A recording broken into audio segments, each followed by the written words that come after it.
Apresentação. Agora já começou a ser gravado. Inclusive, essa informação é importante. Vou apresentá-las, então, eu vou pedir licença nesse momento para que eu possa ler, né, um pouco do currículo e da trajetória de vocês.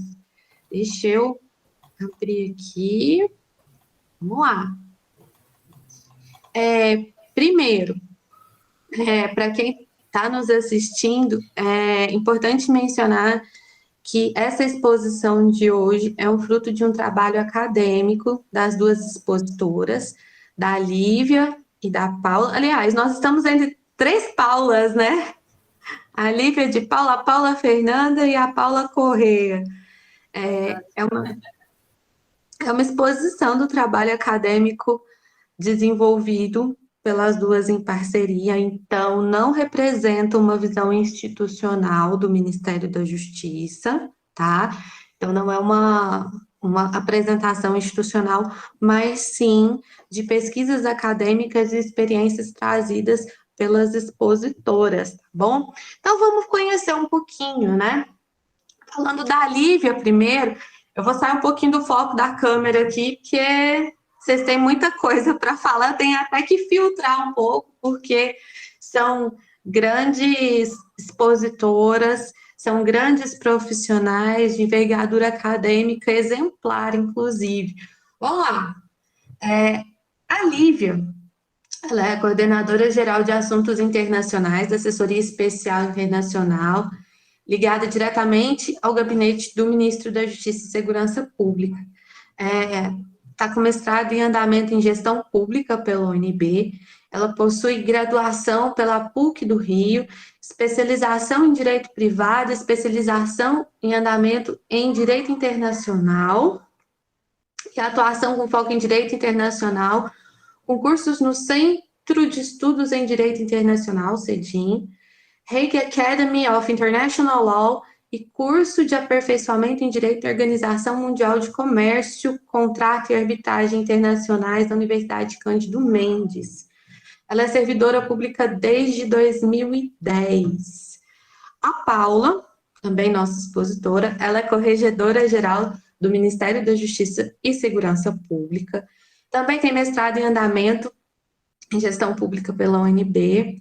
Ela já foi assessora da Secretaria Executiva, da Secretaria de Governo da Presidência da República, auditora fiscal da Controladoria Geral da União, especialista em financiamento e execução de programas e projetos educacionais no Fundo de Desenvolvimento da Educação, FNDE. Ela é membro da Comissão Executiva do Programa de Integridade do Ministério da Justiça. Bom, gente, ainda tinha mais coisas aqui, eu tive que fazer um filtro, porque haja coisa nesse currículo de vocês, é uma honra imensa para a gente, da instituição, né, nós professores, para os alunos, é com muito carinho que eu recebo vocês, e, bom, eu enquanto apresentadora na organização de vocês, eu passo a palavra para vocês fazerem a exposição. Quando vocês finalizarem, eu abro para eventuais questões que possam surgir, certa de que vai surgir bastante coisa, tendo em vista que o temas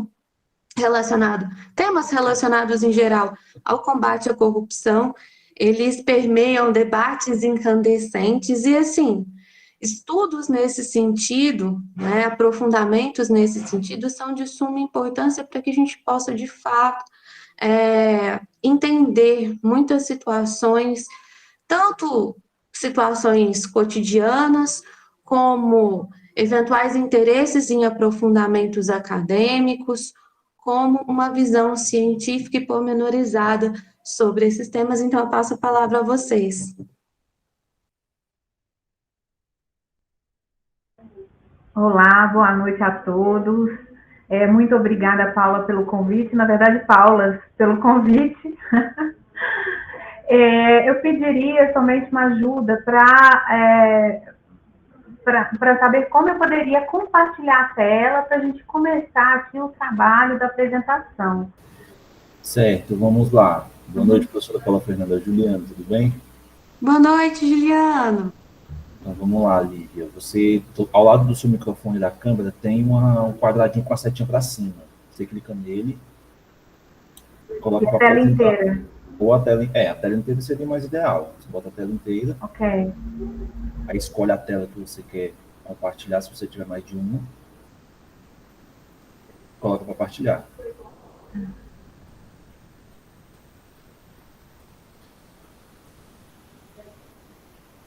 Pronto, já estamos vendo a sua tela. Agora basta você abrir sua apresentação, tá? Ah, ok. Pronto, já estamos vendo, tá? Muito obrigada. São as novas tecnologias, né, que a gente acaba tendo que se acostumar.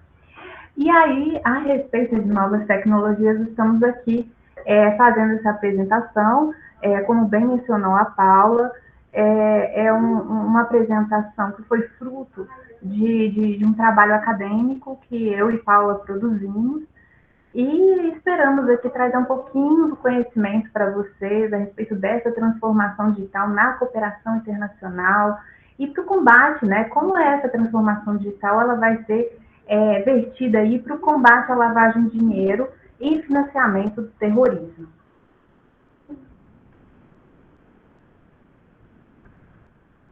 Eu e Paula, né, vamos falar a respeito da temática. Bom, para a gente iniciar aqui a nossa exposição, a gente traz aqui uma informação a respeito do que seria lavagem de dinheiro, né? Às vezes as pessoas ficam um pouco perdidas, entender qual é a dinâmica, qual tipologia, né, a respeito da lavagem de dinheiro, como isso afeta não só no território nacional, mas como também hoje ele acaba afetando todo mundo, né, todos os países. Então, como funciona essa capilaridade da lavagem de dinheiro? Então, aqui a gente trouxe um vídeo que é bem explicadinho, é bem curto também, mas ele consegue trazer informações essenciais dessa tipologia criminal. Eu só pediria também o auxílio de vocês para me indicarem se o som está sendo compartilhado, ok?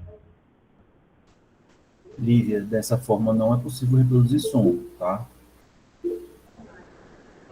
Você teria uma outra indicação de como eu poderia compartilhar o som? Nesse caso, ao invés de compartilhar a tela inteira, você teria que compartilhar uma guia. Seria interessante você abrir o vídeo no YouTube, né, pelo link, compartilhar uma guia e reproduzir o som por lá. É possível? Eu posso tentar. Licença, eu acho que já está numa guia, pelo que ela está compartilhando aqui. É só ela clicar em compartilhar a guia e selecionar a guia. Pronto, pode ser isso também. Verdade, Paulo, professora Paula. Então, Para o compartilhamento, tá. faz o processo. Tá, ok. Só que agora, em vez de compartilhar a tela inteira, você compartilha a guia. Ok.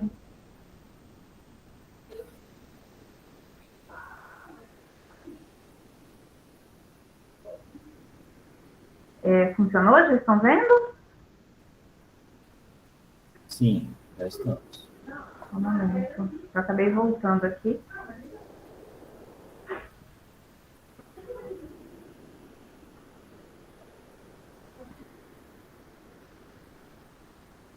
Então, estamos ouvindo, tá?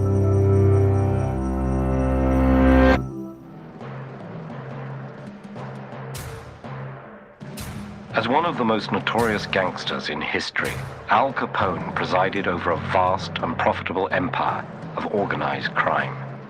But when he was finally put on trial, the most he could be convicted of was tax evasion.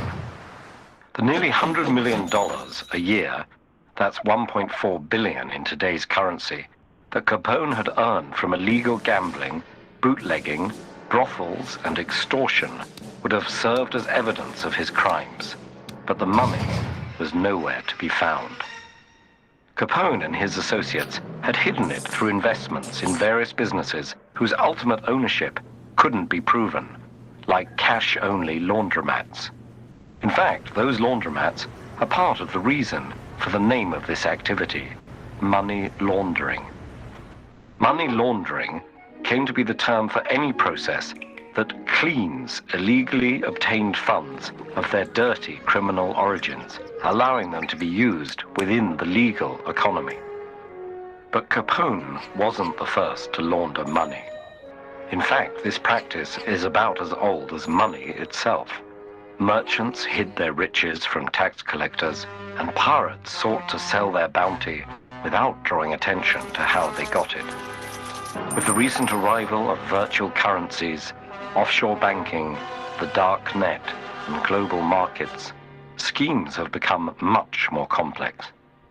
Although modern money laundering methods vary greatly, most share three basic steps: placement, layering, and integration. Placement is where illegally obtained money is converted into assets that seem legitimate. That's often done by depositing funds into a bank account registered to an anonymous corporation or a professional middleman.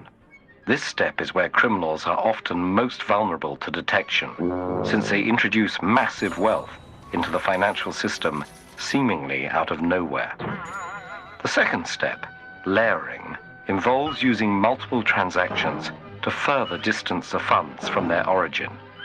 This can take the form of transfers between multiple accounts or the purchase of tradable property like expensive cars, artwork, and real estate. Casinos, where large sums of money change hands every second, are also popular venues for layering. A money launderer may have their gambling balance made available at a casino chain's locations in other countries or work with employees to rig games. The last step, integration, allows clean money to re-enter the mainstream economy and to benefit the original criminal. They might invest it into a legal business, claim payment by producing fake invoices, or even start a bogus charity, placing themselves on the board of directors with an exorbitant salary. Money laundering itself wasn't officially recognized as a federal crime in the United States until 1986. Before that point, the government needed to prosecute a related crime, like tax evasion. From 1986 on, they could confiscate wealth simply by demonstrating that concealment had occurred, which had a positive effect on prosecuting major criminal operations like drug traffickers. However, the legal shift has raised concerns involving privacy and government surveillance. Today, the United Nations, national governments, and various non-profits fight against money laundering, yet the practice continues to play a major role in global crime. And the most high-profile instances of money laundering have involved not just private individuals, but major financial institutions and government officials. No one knows for sure the total amount of money that's laundered on a yearly basis, but some organizations estimate it to be in the hundreds of billions of dollars.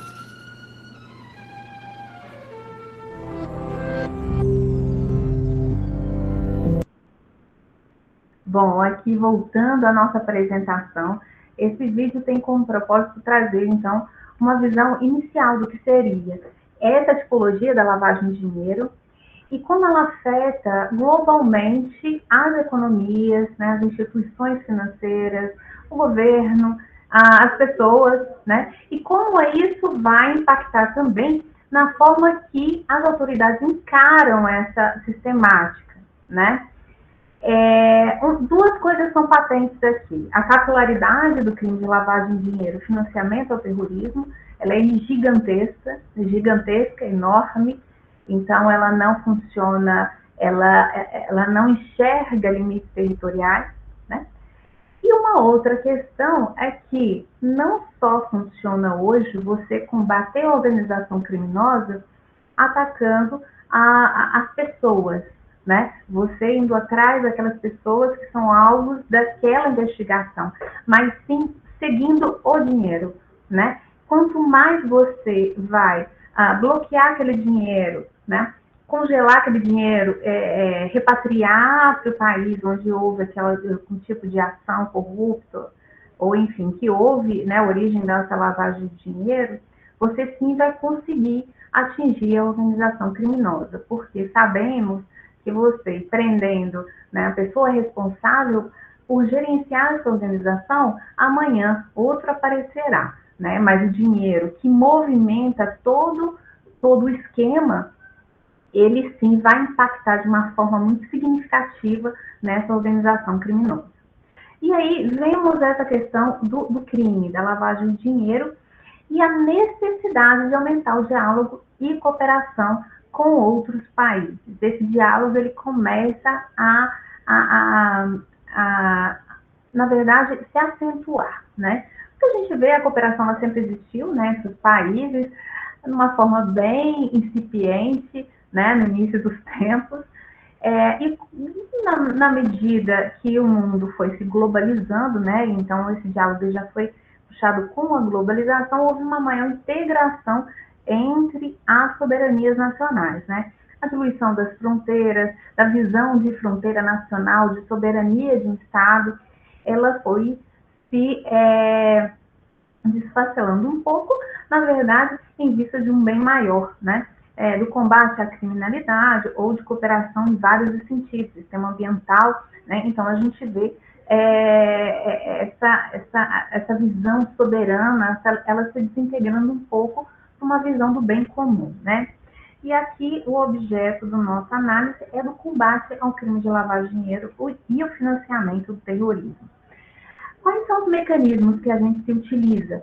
Nós temos a cooperação direta, por muitos denominada cooperação informal, mas outros já não gostam dessa denominação porque parece um pouco uma cooperação que existiria à margem da legalidade, quando na verdade não é isso.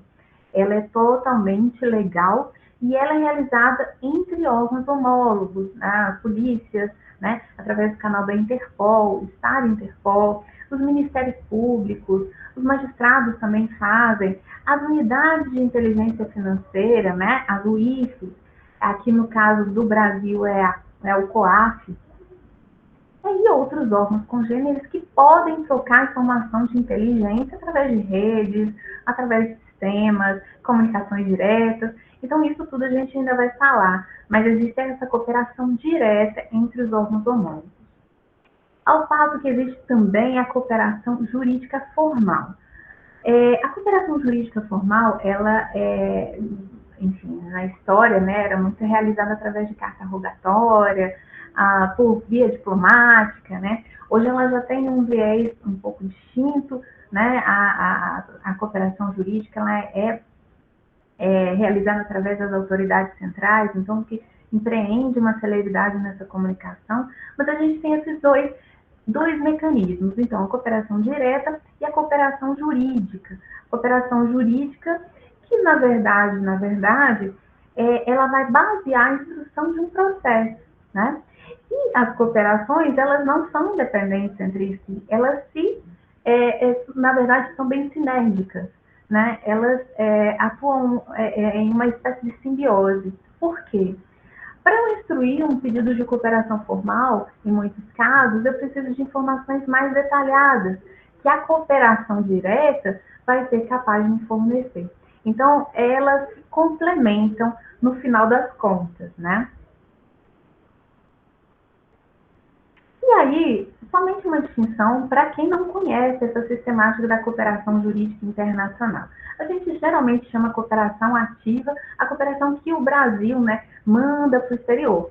Então, a autoridade brasileira, ela vai fazer esse pedido, a autoridade brasileira, quem que é legitimado? Então, a autoridade brasileira pode ser um juiz, ela pode ser até, né, a Polícia Federal, ela pode ser o Ministério Público, que pode basear e é legitimado ativo para formular esse tipo de cooperação jurídica internacional.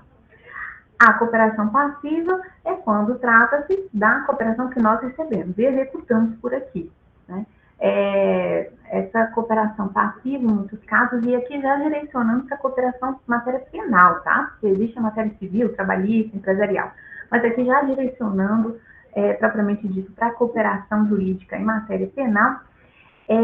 Geralmente essa passiva, ela vai chegar para o auxílio direto, baseado em acordos internacionais, ela vai ser uma cooperação entre autoridades centrais, e vai ser executada aqui no Brasil, vai ser tratada aqui no Brasil, pelas autoridades, né, destinatárias aí dessa diligência.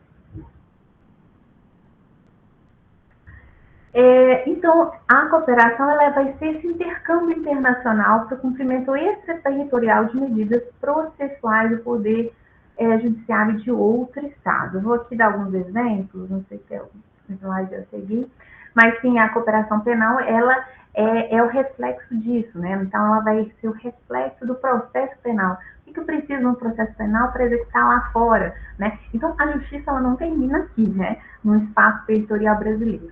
Ela pode ser executada lá fora e com isso, nós vamos ver o que pode ser feito através de uma cooperação jurídica internacional. Eu posso mandar um ato de cooperação de comunicação processual, então citação, intimação, notificação, obtenção de provas diversas. O que seria essa prova? Depoimento de testemunhas, interrogatório de investigados ou réu, quebra de sigilo bancário, fiscal, telefônico, telemático. Né? O telemático seria a troca de mensagens, né? Por e-mail, de e-mails. Né? Então, eu posso ter essa quebra de sigilo solicitada por intermédio da cooperação jurídica internacional. Eu posso obter documentos e informações também, autoridade estrangeira. Eu posso compartilhar provas. Então, se aqui no Brasil existe uma investigação a respeito de algo, né, uma pessoa X, e se essa pessoa também está sendo investigada no exterior, essas autoridades, elas podem se falar e elas podem fazer esse compartilhamento de provas obtidas em seus territórios. E isso vai ajudar na persecução desse crime, né? Medidas cautelares sobre bens, então eu posso bloquear um bem, eu posso repatriar um bem, tudo isso através da cooperação jurídica internacional. Por exemplo, se há uma notícia de um crime de lavagem de dinheiro ocorrendo na Suíça, por exemplo, pode ser feito um pedido, né, de bloqueio daqueles bens, daqueles valores, cautelarmente, né, uma medida cautelar, para que depois, né, se investigue com maior propriedade e aí sim obter posteriormente uma repatriação daqueles valores, né? E outra, que qualquer medida pode ser obtida que não for proibida nas legislações respectivas, né? Um princípio muito interessante da cooperação jurídica internacional, que se aplica também para os casos, e em especial dos casos que vão ser relacionados à lavagem de dinheiro, né? E o que a gente está falando aqui de financiamento ao terrorismo, é a vedação do Fishing Expedition. O que é Fishing Expedition? Como o nome já diz, você vai jogar a rede para ver o que vai conseguir pescar, né? A rede, no caso, seria, gostaria de obter todas as informações, todas as contas bancárias existentes no nome da pessoa X, né, da pessoa tal. Então, há um exemplo aqui que eu trouxe, por isso, solicito desde já o bloqueio de todos os bens que possam existir no nome da pessoa do fulano de tal. Então, isso é um Fishing Expedition, porque eu estou passando, né, estou invertendo o ônus da prova, ao invés de eu, né, da autoridade demandante, provar que existe sim um crime de lavagem de dinheiro, que existe aí uma conduta criminosa, ele passa aquela investigação para a autoridade que vai receber esse pedido, né? Então, ela que teoricamente teria que investigar esse crime. Então, isso é vedado na comunidade, na sociedade internacional. Então, por isso que é importante a interlocução entre a cooperação informal, a cooperação direta e a cooperação jurídica internacional. Porque é através da cooperação direta que eu vou obter informações mais qualificadas. Ou você ter um pedido de cooperação jurídica internacional para que eu possa obter a diligência solicitada.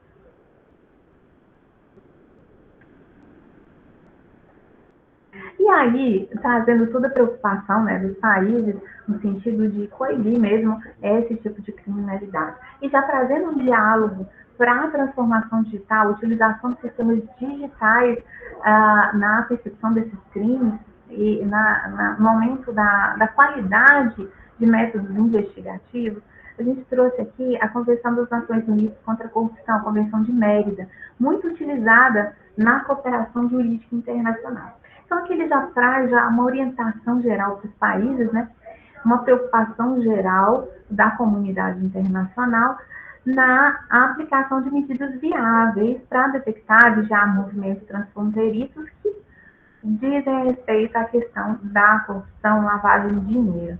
Né? Incentivar a utilização de formulários de transferência eletrônica de fundos, de mensagens de informação exata e válida sobre o remetente, ou seja, da política do Know Your Client. Então, conheça o seu cliente para que você possa fornecer informações mais qualificadas a respeito da movimentação. Né? Os Estados partes se esforçaram por estabelecer e promover cooperação em escala mundial, regional, subregional, bilateral, entre autoridades judiciais de cumprimento de lei e regulamentação financeira, a fim de combater a lavagem de dinheiro.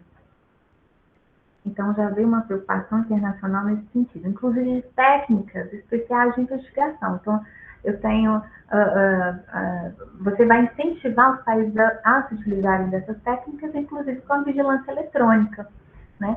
Para que isso ele possa identificar melhor, ter uma visão mais clara e objetiva do que está acontecendo na questão financeira e assim poder coletar informações bem pontuais em relação à lavagem de dinheiro. Então, aqui, trazendo algumas mudanças paradigmáticas aí na cooperação informal e formal de tramitações. Então, a questão de peticionamentos eletrônicos não era utilizado antigamente. Antigamente era tudo muito utilizado o correio, a carta, a documentação por mala diplomática. E hoje nós temos peticionamentos eletrônicos, né? E aí, trazendo a cooperação jurídica, sim, hoje o Brasil, por exemplo, ele está nesse sistema de peticionamento eletrônico, e nós vemos também condutas bem similares e até, na verdade, vanguardistas da União Europeia, no sentido de também trazer essa possibilidade de peticionamento eletrônico dos pedidos. Enquanto na cooperação informal também temos tramitação e peticionamento totalmente eletrônicos, né? A utilização de formulários que permitam, vão permitir uma facilidade de troca de informações. A partir do momento que você tem um formulário, você vai direcionar o seu interlocutor às informações necessárias para que aquela medida ela seja de fato cumprida no exterior, né? Porque quando você não tem um direcionamento, corre risco também de ser recebidas informações diversas, né? Às vezes a carta rogatória era imensa, né?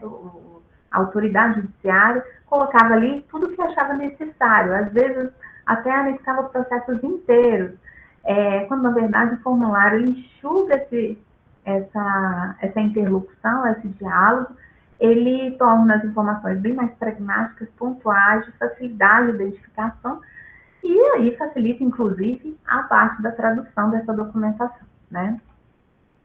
Então, nos processos, a gente vê esses processos são hoje tramitados eletronicamente, o que a gente já vê esse impacto da transformação digital bem presente na cooperação jurídica internacional, a utilização de assinatura eletrônica, que permite, inclusive, ele vai facilitar essa tramitação eletrônica, né? Ela não vou precisar preencher um documento, assinar de próprio punho e mandar esse documento original para a autoridade central. Então, isso hoje funciona com base na assinatura eletrônica.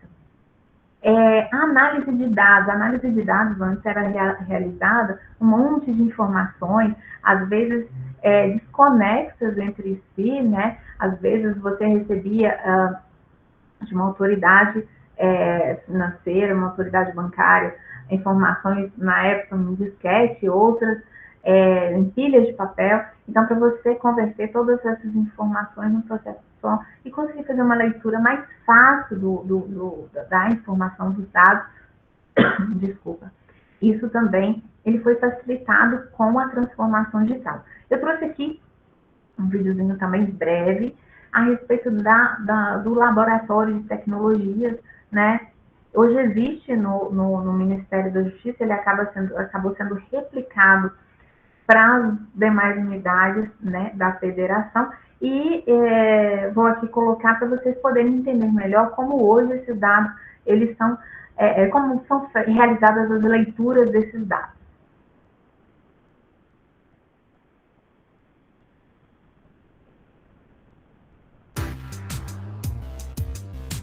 Os laboratórios são órgãos de assessoramento de investigações. Então, seja ele instalado na polícia, em que ele tem como demandante uma autoridade policial, ou se ele estiver instalado no Ministério Público, por exemplo, como é o caso aqui, em que a autoridade seriam promotores, os promotores são os presidentes das investigações, eles conduzem os seus procedimentos, né, no caso, e em algum momento, quando eles se deparam com algum aspecto financeiro, e nós trabalhamos, inclusive com alteração cultural dentro dos órgãos, para que esse aspecto financeiro seja considerado cada vez antes nas investigações, ele tem a assessoria do laboratório, onde ele pode procurar assessoramento sobre que tipo de pesquisa ele pode realizar para melhorar a condução da investigação dele, que tipo de dados são interessantes que ele obtenha para se elucidar o caso e as hipóteses que ele formulou na sua investigação, no seu procedimento. O laboratório lhe fornece modelos para que sejam solicitados afastamentos de sigilo, seja ele bancário, fiscal ou bursátil ou qualquer outro tipo de sigilo.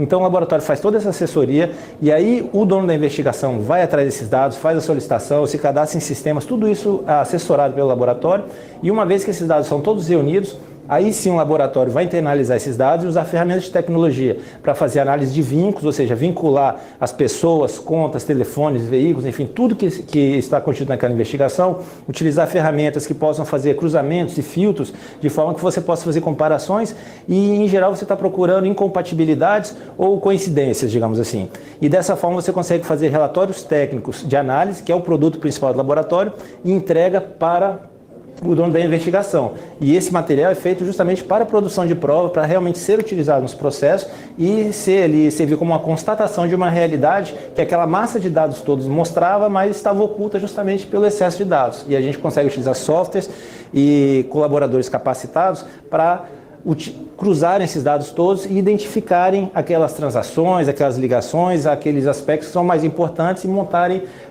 digamos assim, um roteiro do que aconteceu naquele caso e entregar como um relatório para a autoridade demandante. E aí, uma ótima explicação do lab, então, como eles fazem essa leitura dos dados, né, que chegam aqui no Brasil, a utilização da tecnologia para tanto. E a cooperação ela também funciona através de redes, como eu mencionei anteriormente, e essas redes agilizam a troca de informações. A cooperação jurídica internacional, ou a cooperação mesmo informal, né, através, por exemplo, da RAG, que é uma rede de recuperação de ativos. Então, toda a informação de inteligência que uma autoridade estrangeira possuir, ela pode trocar com seu homólogo, com seu ponto de contato num país vizinho, ou que tem algum tipo de relação com aquela informação. Então, essas redes funcionam com a organização de pontos de contato governamentais, que podem trocar informações de inteligência. E aqui eu trouxe aqui um vídeo bem breve também, a respeito de uma rede que o Brasil está no processo de adesão, mas já funciona em vários aspectos. E para vocês entenderem como a cooperação ela já faz esse diálogo com a tecnologia.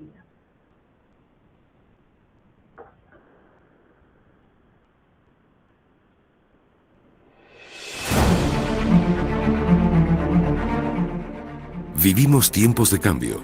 Hoy se trabaja más que nunca en grupo. Se crean entornos de colaboración para responder a los nuevos retos del mundo digital. Es importante ser ágil e innovador en un mundo estructurado en red, donde es clave compartir experiencias e información de una forma eficaz. En Iberred, que facilita la cooperación entre más de 100 instituciones de justicia de los 22 países de la Comunidad Iberoamericana de Naciones y Puerto Rico, no somos ajenos a estas nuevas demandas tecnológicas y hemos avanzado para implementarlas en el campo de la cooperación jurídica internacional. Así, hemos dado el salto en la digitalización de la asistencia mutua legal entre países con la plataforma Ibera y también con nuestra nueva página web. La web de Iberred incluye ahora más funcionalidades y facilita el acceso a la legislación actualizada de los 22 países iberoamericanos, a los convenios entre estados y a información sobre las instituciones y autoridades centrales. Por su parte, la plataforma Ibera se ha transformado para implementar el Tratado de Medellín y permitir que la cooperación jurídica internacional y la asistencia legal mutua sean 100% digitales.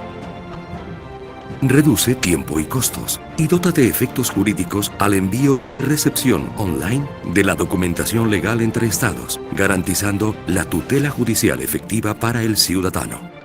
Es una plataforma real de trabajo online, accesible 24 horas al día, 7 días a la semana, a los puntos de contacto y autoridades centrales de los países iberoamericanos, admitiendo la incorporación de usuarios de terceros países que sean parte del Tratado de Medellín, como así también de otras redes como Eurojust, Red Europea de Justicia e Interpol, ampliando así las fronteras de la cooperación jurídica.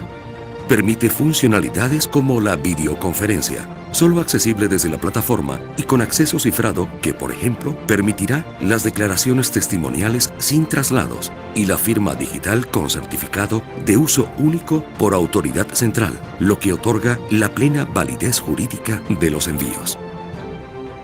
También permitirá que las redes especializadas y equipos de trabajo tengan un canal cerrado de comunicación y un espacio colaborativo en el que compartir documentos exclusivamente entre sus miembros.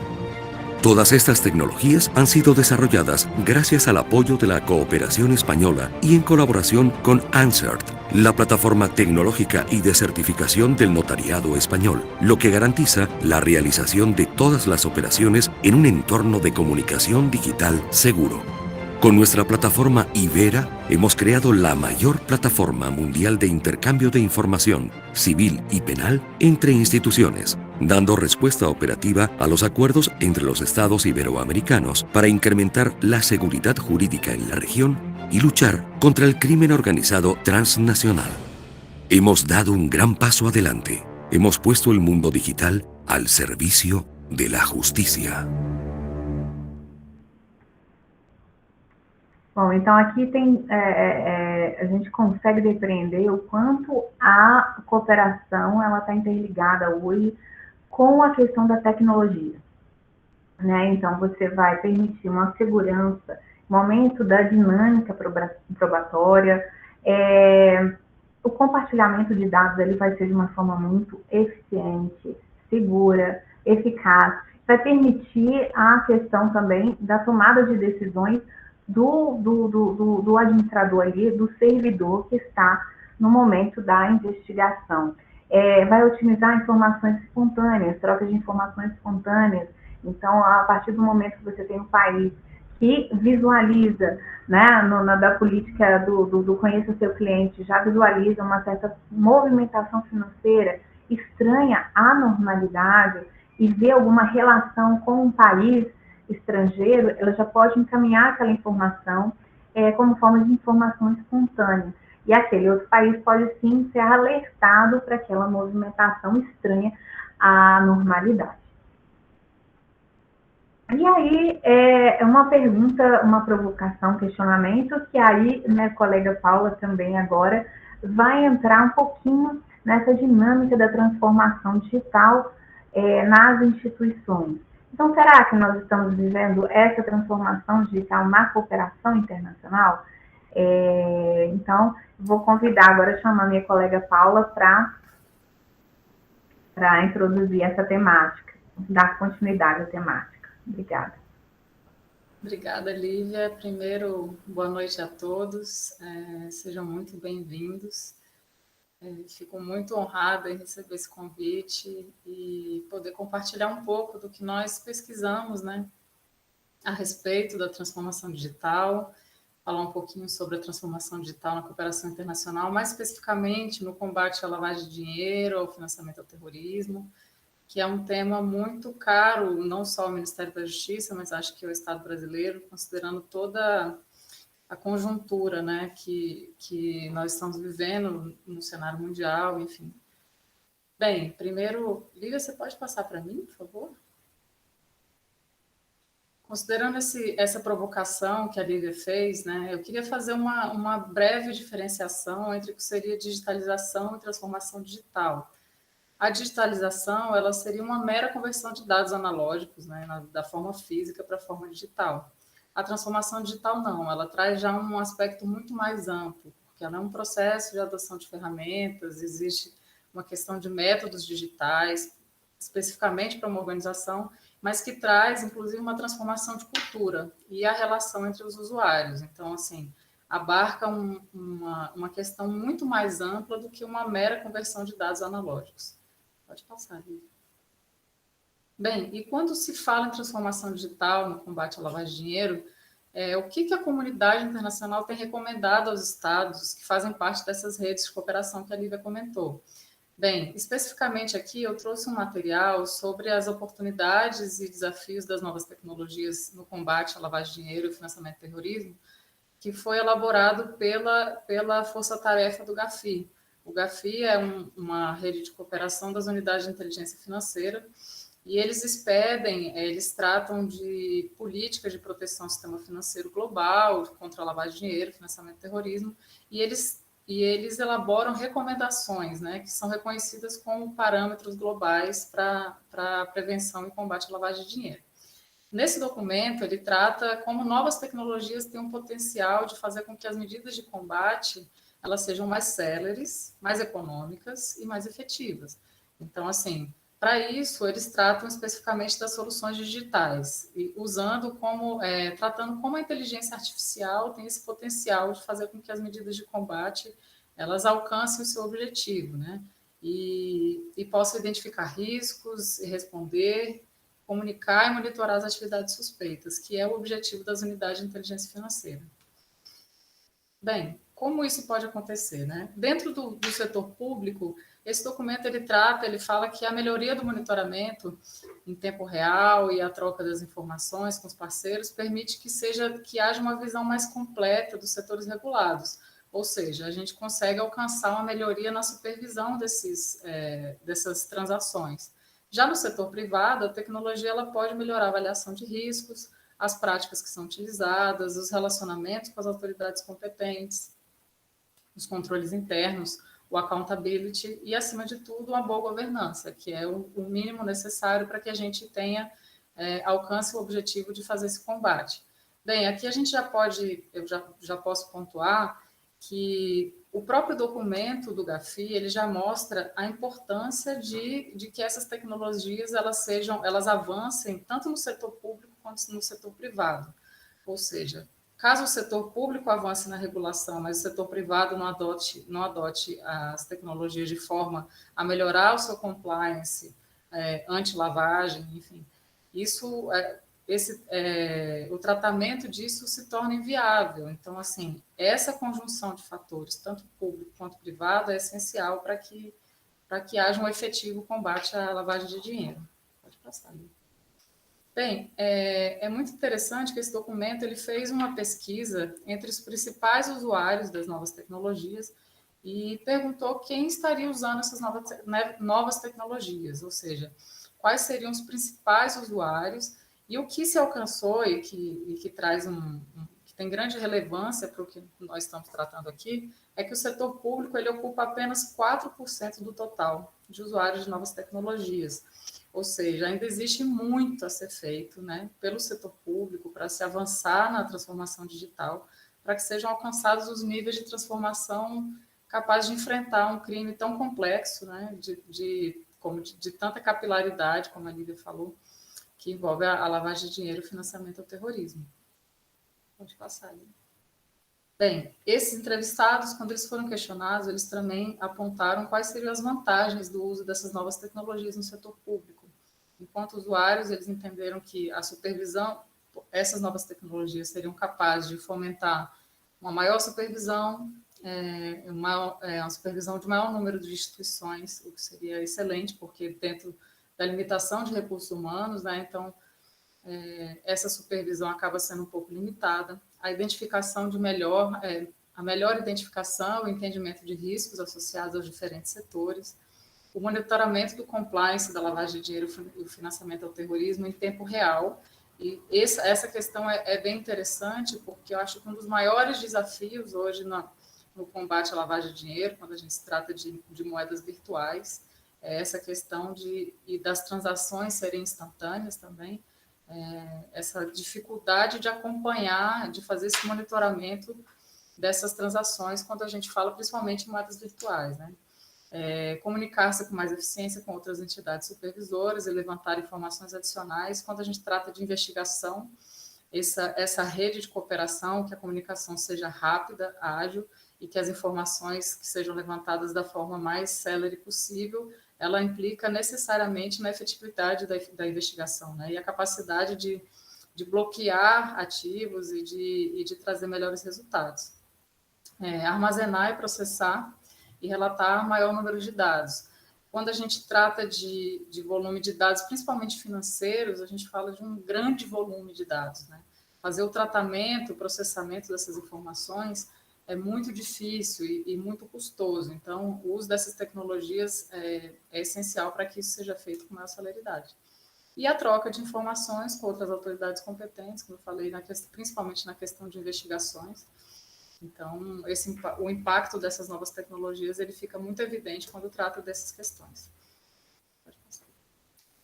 Esse documento do GAFI, ele é bem interessante porque ele traz experiências brasileiras com relação ao uso de novas tecnologias no âmbito da lavagem de dinheiro e financiamento ao terrorismo, né, no combate, né? Bem, ele trouxe aqui nesse item, no Machine Learning como mecanismo de supervisão.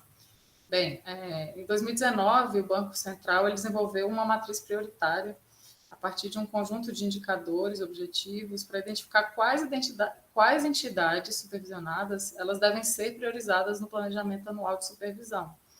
E nessa matriz prioritária ela foi utilizada pela primeira vez em 2020 e com uma entrada para o planejamento de supervisão de 2021. E foi mencionada nesse documento porque o Banco Central está usando essa ferramenta de Machine Learning para melhorar a matriz prioritária e alcançar e fazer uma abordagem baseada em riscos. Então, assim, hoje o direcionamento que é dado por todas essas redes, né, quando se trata de transformação digital, é fazer uma abordagem baseada em riscos. Então, todas essas ferramentas, elas são desenvolvidas para testar o apetite a risco, né, de cada instituição e tentar utilizar o machine learning, que é uma técnica de aprendizagem não supervisionada, então assim tem intervenção mínima humana, então ela se autodesenvolve, ela vai aprendendo sozinha padrões e vai criando padrões para prever alguns comportamentos, né? Então, é bem interessante essa ferramenta que tem sido utilizada pelo Banco Central. A próxima ferramenta que o documento traz e que reforça que o Brasil tem utilizado é o processamento de linguagem natural. Esse processo de linguagem natural é um ramo da inteligência artificial que permite que os computadores eles entendam, interpretem e manipulem a linguagem humana. Então, também em 2020, o Banco Central ele aprovou um projeto de processamento de linguagem natural para tentar incorporar essas aplicações de inteligência artificial para processar alguns documentos. E algumas ferramentas que foram utilizadas, elas incluem a análise por exemplo, de mídias sociais, então ele faz captura de textos como fonte para auxiliar a informação de atividade de supervisão. Ela faz análise de relatórios internos e documentos, então classifica e resume as respostas das entidades supervisionadas, para que possa fazer uma padronização. Ela faz análise de relatórios e documentos externos, então ela faz a pesquisa, sintetiza e faz a classificação de algumas informações relevantes à supervisão, e faz uma pesquisa global na internet, com a digitalização de dados públicos para análise, a construção de indicadores e a formação de banco de dados. E numa segunda fase, nessa da pesquisa global, a máquina ela é utilizada para ler notícias e extrair provas de pessoas jurídicas envolvidas em lavagem de dinheiro. Então, assim, já avançando muito e no que o ser humano poderia fazer, né? É óbvio que nós teríamos essa mesma capacidade, mas isso nos tomaria muito mais tempo e muito mais dinheiro público, né, para poder fazer toda essa pesquisa. além da automação de relatórios, que as inspeções e acompanhamentos, nessas inspeções e acompanhamentos do Banco Central, ela já gera automaticamente textos descritivos dos trabalhos e relatórios para uso nas inspeções, agilizando em muito a atividade de supervisão do Banco Central. Já na atuação privada, o relatório, como eu falei, esse documento ele já traz a perspectiva pública e privada do que seria mais interessante. Então, ele já traz qual é a perspectiva brasileira na atuação privada, que também faz uso da ferramenta do machine learning para fazer a due diligence do cliente, ou seja, ele já faz uma busca, por exemplo, aqui, uma instituição financeira sistematicamente importante, que é a CIF, ele já faz, que seria o quê? Seria um banco, uma instituição financeira, que os reguladores determinam que representaria um sério risco para a economia se entrasse em colapso. Essas instituições financeiras, elas vêm utilizando o machine learning nos seus processos de monitoramento, seja do cliente, seja do funcionário ou do parceiro, para identificar novos riscos de lavagem de dinheiro e financiamento do terrorismo, e aumentar a velocidade de análise e emissão de alertas. Então, em relação aos processos de monitoramento e alertas, essas ferramentas têm sido utilizadas para fazer a integração de diferentes bancos de dados e as instituições financeiras criarem novos cenários e conseguirem reduzir os falsos alertas positivos, né, que seriam as red flags que são disparadas. Por quê? No momento em que há um alerta positivo, naturalmente é disparada também uma investigação interna. Tudo isso gera custo, gera tempo, enfim, então é possível ter ganho de eficiência, né? Em relação aos processos de investigação interna dos clientes, essas instituições, elas têm usado essa técnica para apoiar a avaliação de risco do cliente, levando em conta algumas variáveis relacionadas ao registro e às transações financeiras. Pode passar. Bem, diante disso, o que seria necessário para a criação de um ambiente adequado para o uso das novas tecnologias de combate à lavagem de dinheiro? Bem, segundo esse documento, né, e os entrevistados concordaram que tanto o grupo do GAFI, né, quanto as autoridades competentes, eles precisam fazer mais. Como eu falei, o setor público atua só em 4%, né, utiliza só 4% dessas novas tecnologias, precisam fazer muito mais ainda para superar esses desafios regulatórios e operacionais para a implementação dessas tecnologias. E, nesse sentido, quando eu falo dos desafios regulatórios, inclui a publicação, a edição de normas que possam regulamentar o uso da inteligência artificial, não só no campo da lavagem de dinheiro, mas dentro do ambiente, dentro do Brasil, né, e eu vou falar aqui logo em seguida sobre isso, a necessidade para que se haja uma governança disso, né, afinal de contas, a gente está tratando de algo muito novo e que, como a Lívia falou muito bem, que não... Ela falou do crime, mas entendo que as tecnologias, para alcançar o crime, elas também têm que ser tão complexas e serem transfronteiriças, né? Então, assim, hoje não se trata mais do Estado, né? Então, hoje não tem como mais se trabalhar sozinho, principalmente num crime dessa envergadura. Então, o caso do uso dessas novas tecnologias, ele é válido tanto para o público quanto para o privado. Então, para que seja possível coletar e visualizar melhor esses dados e fazer o monitoramento dessa atividade criminosa, né? Ao mesmo tempo em que se faz uso dos recursos de uma forma muito mais eficiente. Pode passar. Aqui eu trouxe só os objetivos que foram traçados nesse documento, que é do Egmont Group, que a Lívia comentou, que é uma rede de cooperação informal das unidades de inteligência financeira, sobre a transformação digital. Então, assim, eles entendem que que essas estratégias que devem ser adotadas pelos estados, elas têm que ter como objetivo o aumento do uso de dados de novas e mais amplas fontes, ou seja, que as novas tecnologias elas permitam que sejam acessados bancos de dados externos e com mais alcance, dando capacidade de análise mais relevante.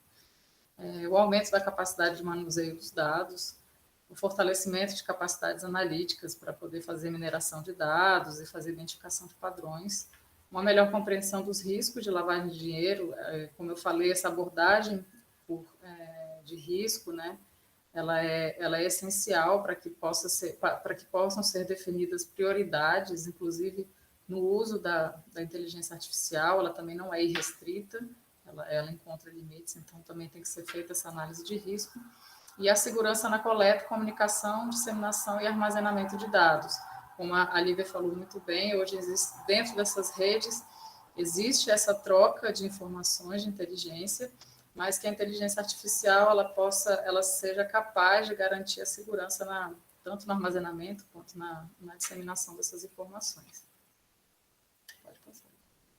Bem, mas como toda essa inovação tecnológica, ela deve ser gerida, com a inclusão da inteligência artificial nessas ações governamentais. Como eu falei, ainda tem muito que ser feito na questão regulatória, mas hoje o Brasil já tem uma estratégia brasileira de inteligência artificial, que foi lançado por essa portaria do Ministério da Ciência e Tecnologia, e essa estratégia ela faz o quê? Ela assume o papel de nortear as ações do Estado brasileiro em prol do desenvolvimento das ações e das suas várias vertentes, que estimulem a pesquisa, a inovação, o desenvolvimento de soluções em inteligência artificial. Mas, lembrando sempre que, como orientação, inclusive da OCDE, que é o organismo que tem orientado essa questão da transformação digital nos estados que fazem parte, o uso ético, né, e em prol de um futuro melhor. Não é um uso indiscriminado da inteligência artificial, não é só uma investigação pura e simples, mas também para que ela seja feita de forma ética e dentro de um ambiente de governança adequado. E, nesse sentido, a estratégia brasileira ela traz consigo a ideia de que o Brasil deve adotar uma postura proativa no âmbito internacional, fomentando as discussões, as iniciativas e parcerias, né, dentro dos organismos e fóruns internacionais, e promover a construção de plataformas de cooperação. Como a Lívia falou, esse é o sentido da cooperação internacional, né? E a inteligência artificial ela tem sido uma ferramenta muito utilizada e essencial para a construção dessas plataformas de cooperação, inclusive para reforçar a participação em oportunidades de cooperação, seja no BRICS, seja no Mercosul, enfim, também para fazer para acompanhar o trabalho de inteligência artificial que é desenvolvido pela ONU e pela Comissão Econômica para a América Latina e Caribe. Bem, pode passar. No âmbito internacional, a estratégia brasileira de inteligência artificial, já que a gente está falando da cooperação internacional, ela propõe a adoção de algumas ações estratégicas. Entre elas, tem o auxílio à integração do Estado brasileiro em organismos e fóruns internacionais, como eu falei, que promovam o uso ético da inteligência artificial, promover o intercâmbio de especialistas que desenvolvam pesquisas em inteligência artificial, fomentar a exportação de sistemas de inteligência artificial desenvolvidos por empresas brasileiras. A gente sempre pensa que o Brasil mais importa do que exporta, mas a previsão dessa ação estratégica mostra que o Brasil também tem sido pioneiro no desenvolvimento de sistemas, quando se trata de inteligência artificial, e desenvolver plataformas de cooperação para trocas de informação sobre tecnologias de inteligência artificial, inclusive no tema que aqui nós estamos tratando, que é sobre o combate à lavagem de dinheiro e financiamento do terrorismo.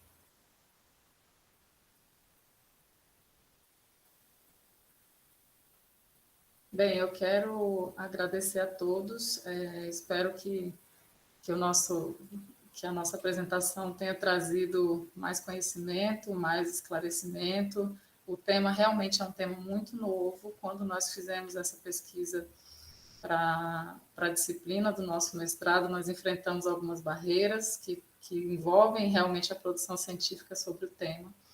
Então, eu gostaria muito de agradecer a presença de todos e nós estamos abertos a perguntas.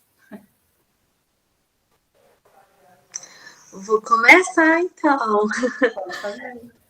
Primeiramente, eu queria parabenizá-las, queria agradecer a disponibilidade, agradecer a apresentação, agradecer o aprofundamento que vocês trouxeram para nós, o caráter engrandecedor, esclarecedor e enriquecedor, né, da temática trazida, que é uma temática que ela, apesar de ter pouca produção científica, por ser muito nova, ela figura, né, no cotidiano, não só das pessoas que figuram no âmbito jurídico ou, enfim, que atuam nas áreas ou pesquisam sobre as áreas, mas no cotidiano de todos os cidadãos. Muitas vezes, as questões elas são trazidas por noticiários, sobretudo.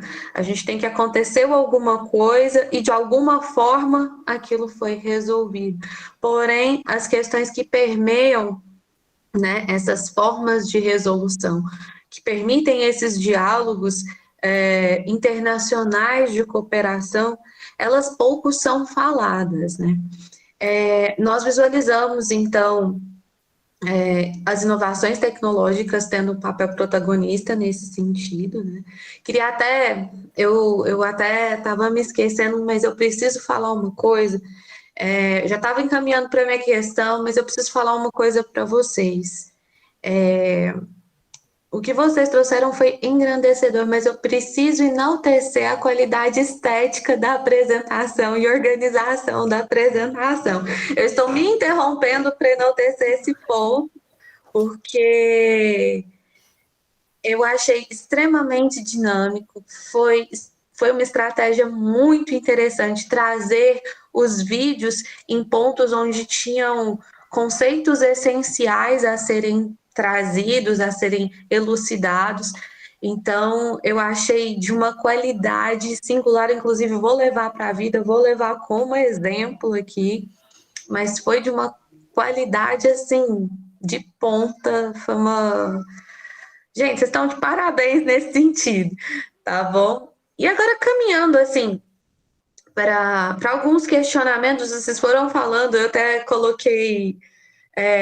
eu estou com a câmera e o microfone do celular, porque tem uma qualidade um pouco maior. Aí eu coloquei no computador para poder fazer alguns questionamentos, né, sobre possíveis desafios com relação à implementação de novas tecnologias, inclusive o uso da ferramenta do machine learning, que de fato trouxe novas perspectivas e possibilidades, porém, no entanto, precisa de ter um certo cuidado no manejo da utilização dessa ferramenta, né? Então, primeiro eu vou fazer algumas perguntas mais palpáveis, né? Perguntas que fazem parte do contexto que a gente tem vivenciado nos últimos 2 anos, principalmente, é a questão das criptomoedas, né? O desafio com relação à avaliação e à investigação de operações que envolvem e são desenvolvidas no âmbito das criptomoedas.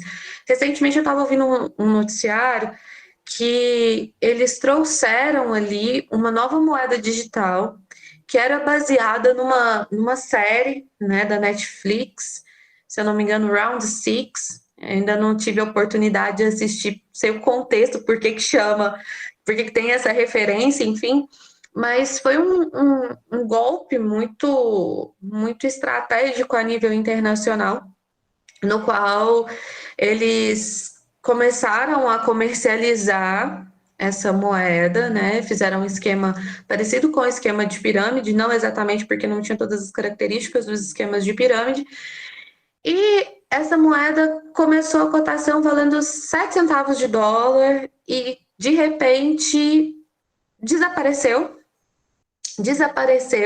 e ninguém sabe de onde que veio, para onde que foi, e com uma cotação no valor de 2.800 dólares aproximadamente. Então, são frequentes, aqui no Brasil a gente teve vou falar o nome porque foi noticiado, né? O golpe do CryptoCoin, que também foi um esquema semelhante, um esquema piramidal, que envolvia esses esquemas, né? Aproveitando do desconhecimento das pessoas sobre o manejo adequado dessas moedas digitais, teve esse golpe. Outros crimes cibernéticos também são cometidos com a utilização dessas moedas, inclusive utilizando recursos, né, que dificultam o rastreamento, que hoje nós temos o Tor, por exemplo, que ele traz criptografias a níveis que dificultam ou mesmo impedem o rastreio dessas operações, que muitas vezes acontecem num cenário fora do nosso alcance, né? Fora do nosso alcance enquanto usuários comuns. Além disso, né? Tendo em vista também essas possíveis dificuldades de se rastrear essas operações com criptomoedas, além disso, uma coisa que me veio em mente, né? Principalmente quando foram trazidos os dados, as lacunas normativas que se tem no sentido de acompanhar as inovações tecnológicas, né? Nós temos poucos normativos capazes de aproveitar, de fato, né? De normatizar a utilização desses recursos que possam acompanhar ali a celeridade necessária, né? Porque a gente tem as práticas,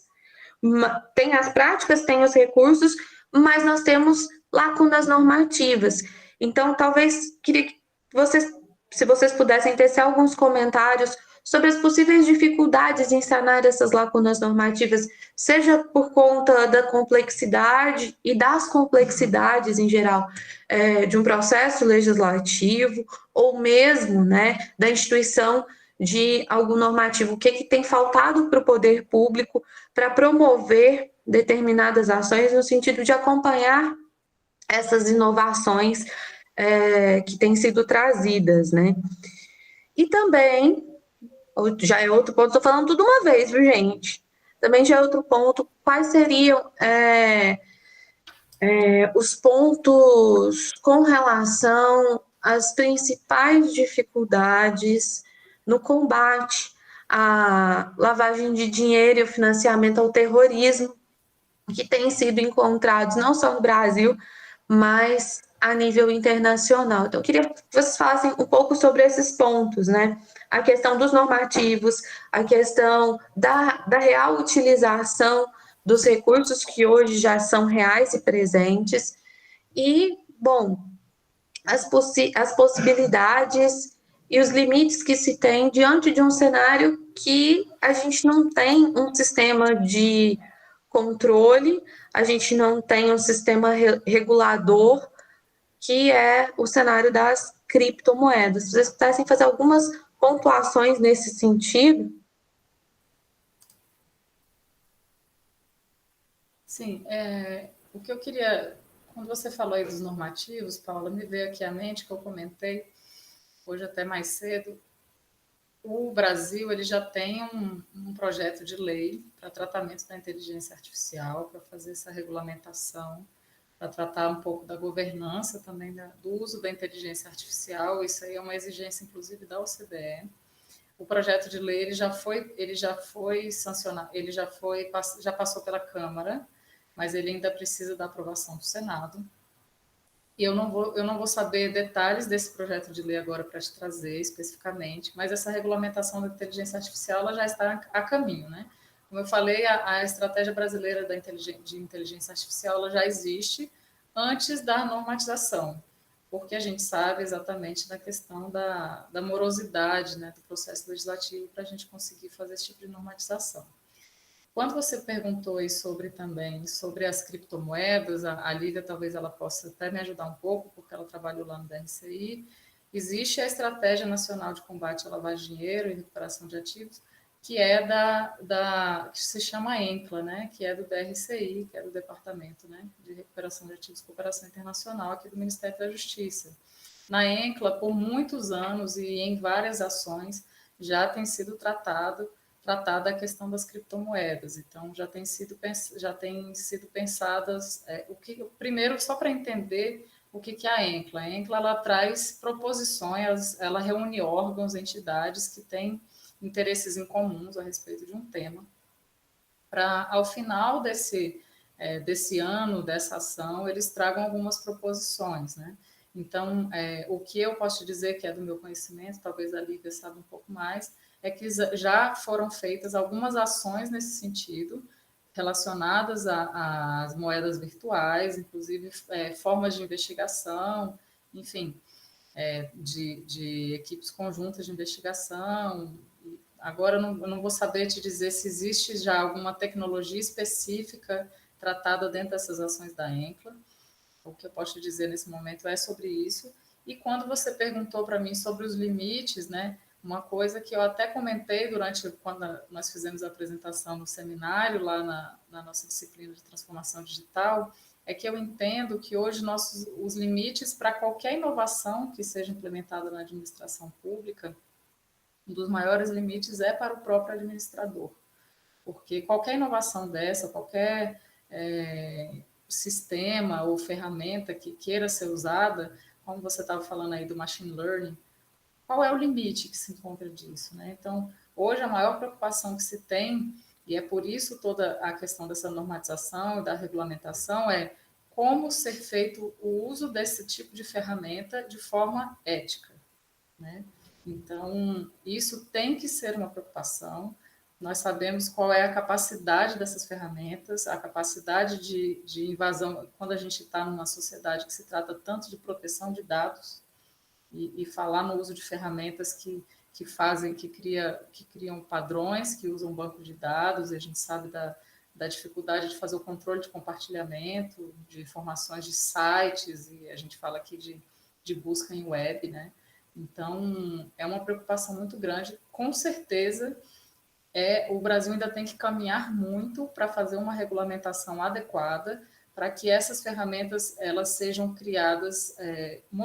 Existe, inclusive, um monitoramento da criação dessas ferramentas, para que elas sejam utilizadas, para que seja feito um bom uso dessas ferramentas, não haja nenhum desvio de finalidade nesse uso, né?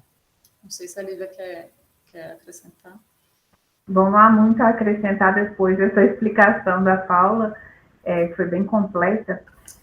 Mas uma coisa que eu somente queria agregar é que não só a evolução legislativa a gente se depara, né, a dificuldade da evolução legislativa, mas até mesmo a dificuldade de acompanhar esse movimento da criminalidade. Uma das coisas também que a gente falou na nossa apresentação, e também foi um questionamento feito pelo próprio professor, se hoje a gente consegue visualizar a ação, né, repressora no mesmo nível que a organização criminosa. E isso, infelizmente, a gente não tem, né? Infelizmente, hoje, a gente não consegue dizer que uma ação nova, como a própria criptomoeda, ela consiga, de fato, obter uma resposta rápida dos órgãos de fiscalização.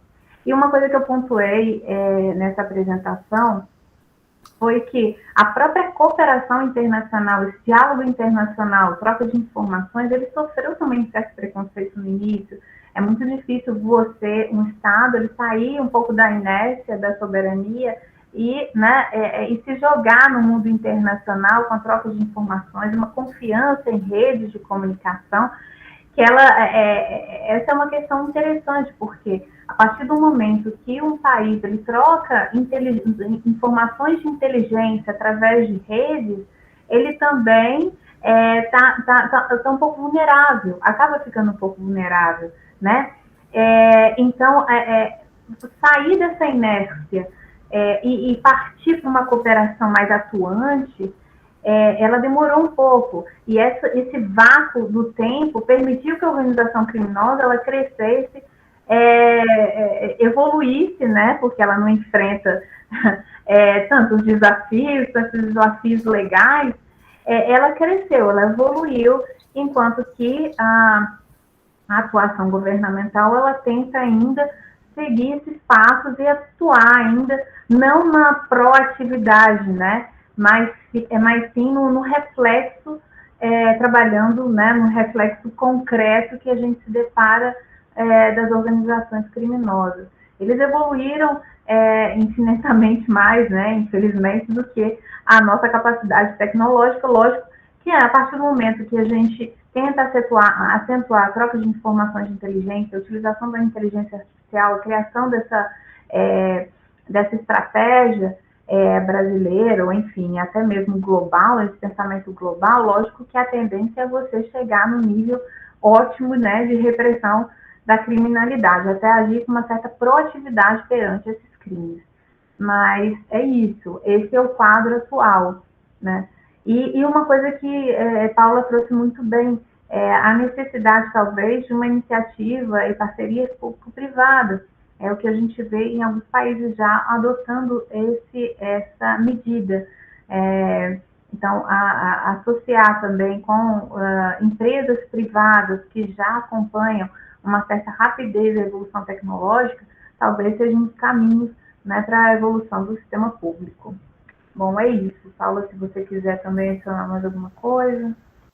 Não, eu só queria pontuar a questão de que nós que trabalhamos na administração pública, por melhores que sejam nossas intenções, nós estamos travados, inclusive, na questão legislativa, né?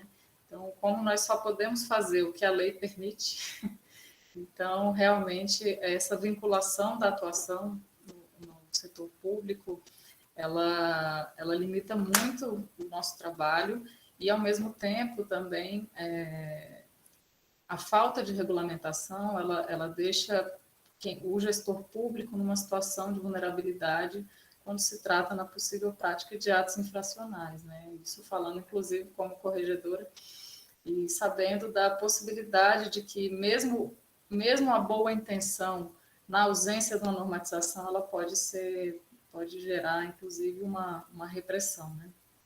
Então, a Lívia falou aí da questão da criptomoeda, né? Eu vejo muito quando a gente fala do ciclo, né, de tratamento desse tipo de crime, né, que seria da prevenção, da detecção e da repressão. Acho que o Brasil hoje está avançamos muito na prevenção, estamos avançando na detecção, que é o uso dessas ferramentas de inteligência artificial. Acho que elas são muito úteis quando a gente fala de detecção, e esperamos, sinceramente, que no futuro a gente consiga ter uma repressão melhor e mais eficiente, considerando que as organizações criminosas, elas, como eu até brinco, né, que elas passam o dia inteiro pensando em como burlar o sistema, enquanto a gente ainda está construindo o sistema. Então, infelizmente, eles estão bem mais à frente do que a gente, não fico nem um pouco feliz em dizer isso, mas, de fato, os limites que a administração pública encontra dificultam muito a evolução desse trabalho, mas percebendo que existem essas iniciativas e que a comunidade nacional e internacional tem pensado nisso de uma forma tão inovadora, né? Eu acho que a gente está no caminho certo e a perspectiva é que a gente consiga melhorar cada vez mais. Certo. Ai, gente, acompanhar criminoso é complicado. É uma grande saga reprimir condutas, porque muitas vezes não dá para fazer aquele trabalho de adivinhar o que o criminoso pensa, inclusive visualizar, né, a criatividade, que é o grande mérito do sujeito. Então, assim, estabelecer formas de repressão realmente é um processo, né? A velocidade das comunicações, a velocidade de trocas de informações e manejos de tecnologia, nós vimos aqui as tecnologias que podem contribuir para a repressão desses crimes, mas também existe do outro lado a utilização de tecnologias e um manejo extremamente inovador dessas dessas tecnologias que a gente se depara com situações até mesmo inimagináveis, quando a gente está evoluindo, dando os primeiros passos, já burlaram grande parte do sistema, até porque, né, a administração pública tem todo um aparato para cuidar e o serviço enfim, violador da norma, eu ia falar bandido, o serviço do criminoso é justamente isso, ele vive para isso, eles já têm também as suas redes internacionais pré-estabelecidas, os seus diálogos internacionais pré-estabelecidos, as suas formas de comunicação e de criptografia dessas comunicações já é historicamente conhecida, né? Cada vez mais eles se tornam irrastreáveis, né? Cada vez mais eles continuam nessa inovação. É muito bem-vindo a gente trazer esse tipo de temática, esse tipo de abordagem, até mesmo no sentido de demonstrar que, apesar de, em se tratando de crimes cibernéticos, isso não só a questão da lavagem de dinheiro, que talvez seja um dos principais e mais gritantes delitos praticados no ambiente digital, a gente tem uma sensação muito grande de impunidade, né? Porque, bom, o nada acontece, mas demonstrar que estão sendo providenciadas medidas e que, de fato, existem mecanismos repressivos suficientes para poder acompanhar, ou pelo menos conseguir, né? São os 3 passos, né? A prevenção, a detecção e a repressão. Conseguir evoluir nessa escala de entender como que funciona, traçar mecanismos de detectar e, né, com o tempo, termos não só normativos, mas estruturas para que se possa conferir a repressão adequada.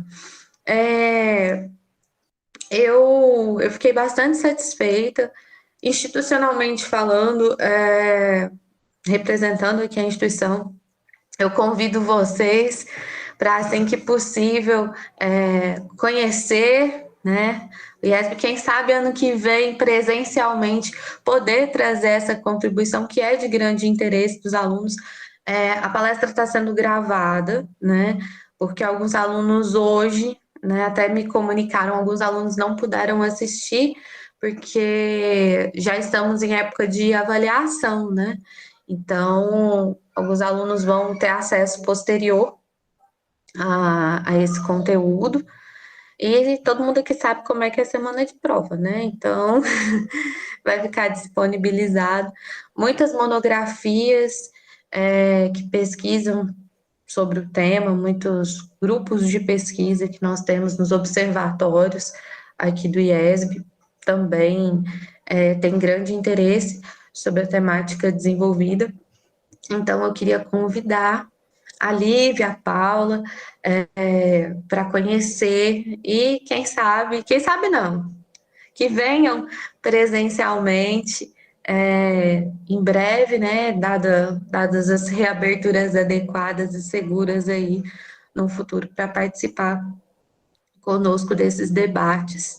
Foi extremamente gratificante poder recebê-las, eu não tenho nem palavras para agradecer a presença, para agradecer o conhecimento que foi agregado, e espero, né, que possam retornar aqui. Vai ser sempre um prazer poder recebê-las. Quando eu fiz o convite, eu tinha uma ideia da qualidade do que seria apresentado, mas foi muito superior às minhas expectativas em termos de articulação, de aprofundamento, de concatenação de ideias e didática da exposição.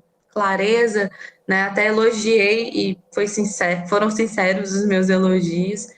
A questão da estética, da dinâmica e da ordem da apresentação. Então, bom,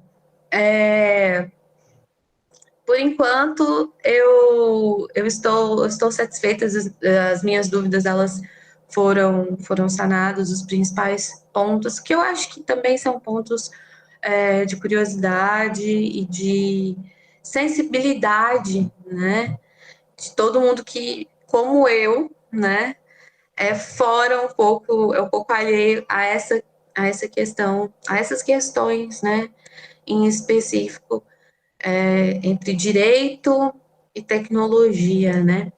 Então, eu queria agradecer muito, muito, muito o tempo de vocês, o carinho de vocês. Queria agradecer aos alunos e alunas presentes, que eu sei que é um período difícil, eu sei que é período de prova, muitos são no final do semestre, já estamos a poucos dias, né, do próximo exame da ordem.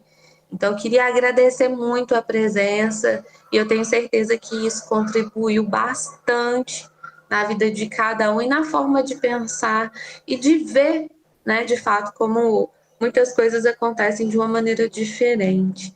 Muito obrigada e ressalto, claro, a importância das pesquisas, né, sobre inovações tecnológicas, não só no crime de lavagem de dinheiro, mas na persecução penal como um todo. Tá?